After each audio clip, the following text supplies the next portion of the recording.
Starting with you, Colonel, and it is also on the freedom of conscience, so it's related.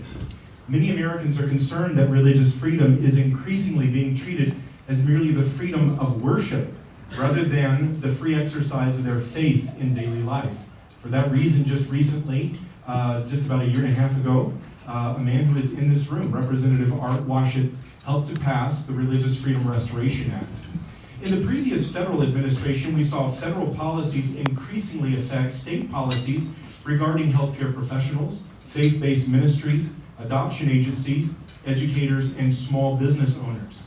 As governor, how will you ensure that Wyoming citizens are free to live and work according to their faith without fear of government coercion or retaliation? Please. Well, I believe that we as Americans are freest, or are strongest when we're freest. The same thing with Wyoming. Wyoming's strongest when the people are freest. We saw this just 6 years ago here in our state with COVID. And I just found it absolutely appalling that that was happening across the state when it came down to restrictions of congregations of religious liberty. And as a Christian myself with those deep convictions, I will, as the chief law enforcement officer of this state, will uphold the Constitution to the greatest extent possible to ensure that people can exercise those liberties defined in our Constitution.